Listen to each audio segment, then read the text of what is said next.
Right, then let's head over to Ufa in Russia. Julia Lyubova has been covering the 7th BRICS Summit. She joins us now live on location. Julia, given the vast differences in the sizes of these 5 economies, how will the Development Bank treat all of them equally, yet they're not providing similar amounts of capital? Well, that's right. Each member of BRICS will be contributing a different amount. China will be contributing $41 billion, while Russia, India and Brazil will be contributing $18 billion each, and South Africa will be contributing $5 billion. But different contribution doesn't mean different influence, because each member state will have equal say in this bank, 20% each. And this money will be invested in various projects, and that includes projects in developing countries.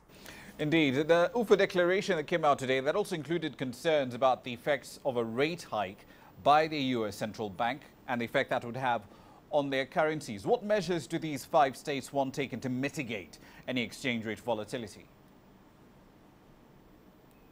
Well, that's right. The US dollar has an impact on global economy, and just recently the US has announced that it's moving to higher rates as its economy is improving. Well, because dollar strengthens in its value, that means that it will cost more to repay back US dollar loans. So, of course, BRICS countries want the Federal Reserve to be careful, and when they are increasing these rates, they want to apply some political pressure on the Federal Reserve that it doesn't shock BRICS countries too much. And also they want the Federal Reserve to be more considerate, and just in case there is ever a crisis and in times of need, they want this contingency fund to help them to deal with any volatility in the US dollar rates. Indeed. Finally, Julia, the declaration also had a fairly interesting line. It cited concerns about restructuring sovereign debt, describing the mechanisms in place right now as too slow and too late, thus failing to re-establish debt sustainability and market access. Was this a very oblique reference to the Greek debt crisis?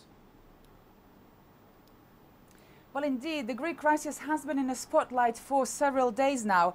And of course, especially the way that the International Monetary Fund has been handling the crisis. When the BRICS countries, they are somewhat upset the fact that the IMF took the decision to bail out Greece in the first place, because the International Monetary Fund, it's a global financial institution, while Greece is a member of the European Union. So they believe, the BRICS countries believe, that the IMF somewhat abused the system. So what they want is, the BRICS countries want the IMF to have a better system to manage a crisis. They want to have a much better system in place in case there is a crisis like this, in case there is another country in a need similar to Greece. Indeed, and I'm certain those are sentiments that Argentina does share as well. We'll leave it there for the time being. Thank you for that. That's Julia Lyubova. She was live in the city of Ufa in Russia.